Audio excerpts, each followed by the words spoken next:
یہ قرآن مجید کے وسط میں دو عظیم خزانے ہیں حکمت قرآنی کے، سورہ بنی اسرائیل اور سورۃ الکہف، اور یہ نہایت حسین و جمیل جوڑا ہے۔ اس میں جوڑے ہونے کی جو نسبتیں ہیں، نسبت زوجیت، کیا کیا مشابہتیں ہیں، کس کس اعتبار سے کمپلیمنٹری ہیں، وہ تو ظاہر بات ہے کہ میں شروع میں زیادہ وقت نہیں لے سکتا، یہ تو دوران جب ہم ترجمہ کریں گے پڑھیں گے بات واضح ہو جائے گی، لیکن ایک دو موٹی موٹی باتیں دیکھ لیجئے۔ اس سورت کا آغاز ہو رہا ہے سبحان الذی اسریٰ بعبدہ، اللہ کی تسبیح کے ساتھ۔ سورہ کہف شروع ہوگی الحمدللہ الذی انزل علی عبدہ الکتاب، الحمدللہ، اور حدیث نبوی میں آیا ہے التسبیح نصف المیزان والحمدللہ تملؤہ،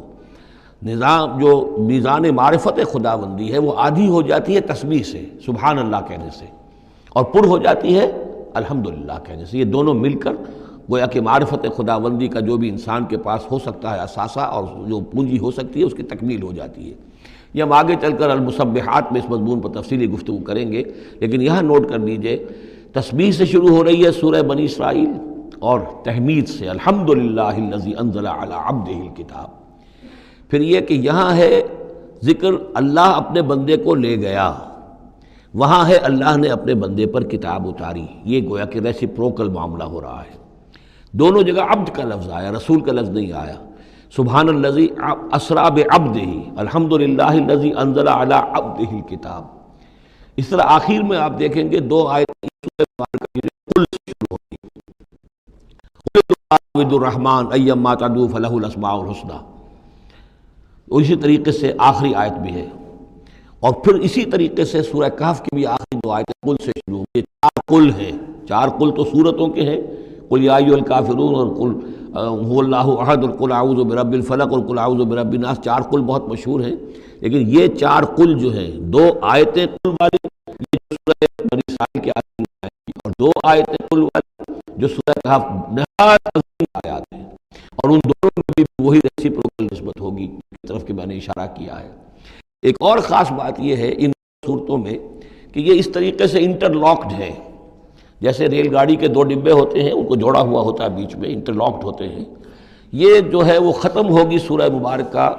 کبرہ تکبیرا، قل الحمدللہ الذی لم یتخذ ولدا، کہو کہ قل حمد، کل تعریف اللہ کے لیے ہے جس نے کسی کو اپنا بیٹا نہیں بنایا، یہ آخری آیت ہے۔ اور اس حکم پر گویا کہ تعمیل کرتے ہوئے اگلی صورت نازل ہو رہی ہے الحمدللہ الذی انزل علی عبدہ الکتاب ولم یجعل لہ عوجا۔ اس طریقے سے یہ دونوں جوڑے جو ہیں باہم انٹرلاکڈ بھی ہیں۔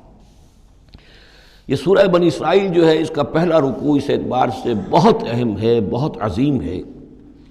کہ اس میں بنی اسرائیل کی تاریخ کے چار ادوار کا تذکرہ ہے جو کہ حضور صلی اللہ علیہ وسلم کی بعثت تک گزر چکے تھے۔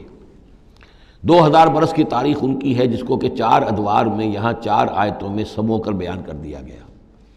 اس کا ہمارے لیے فائدہ کیا ہے کہ ایک حدیث نبوی میں آیا ہے لَيَأْتِيَنَّ عَلَىٰ أُمَّتِي مَا أَتَىٰ عَلَىٰ بَنِي إِسْرَائِيلَ حَذْوَ النَّعْلِ بِالنَّعْلِ، میری امت پر بھی وہ تمام حالات وارد ہو کر رہیں گے جو بنی اسرائیل پر وارد ہوئے، بالکل ایسے جیسے کہ ایک جوتی دوسری جوتی سے مشابہ ہوتی ہے۔ جوتیوں کا جوڑا زمین پر رکھا ہو تو آپ کو مختلف نظر آئیں گے، جوتیوں کے رخ جو ہیں وہ مختلف ہوں گے پنجوں کے حساب سے، لیکن اگر ان کے تلووں کو جوڑ دیں گے تو معلوم ہوگا کہ ان میں کوئی فرق نہیں ہے۔ تو اسی طریقے سے چار ادوار امت مسلمہ، امت محمد صلی اللہ علیہ وسلم کی تاریخ کے گزر چکے ہیں۔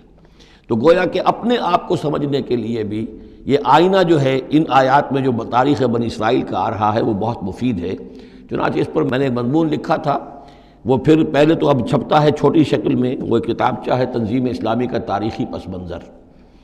اور اس کے بعد ایک بڑی کتاب بھی اب آ چکی ہے سابقہ اور موجودہ مسلمان امتوں کا ماضی، حال اور مستقبل، اردو میں وہ کتاب بھی موجود ہے جو اس موضوع پر ہے، لیکن اس ضمن میں جو کچھ مجھ پر کھلا ہے وہ در حقیقت ان آیات کے حوالے سے اور اس حدیث کی کنجی سے، وہ حدیث جو ہے گویا کہ وہ ایک کنجی کی حیثیت رکھتی تھی جس سے کہ میں نے ان آیات میں جو خزانہ مضمر ہے علم کا اور معرفت کا اور معلومات کا، اس کو میں نے کھولا ہے اللہ کے فضل و کرم سے۔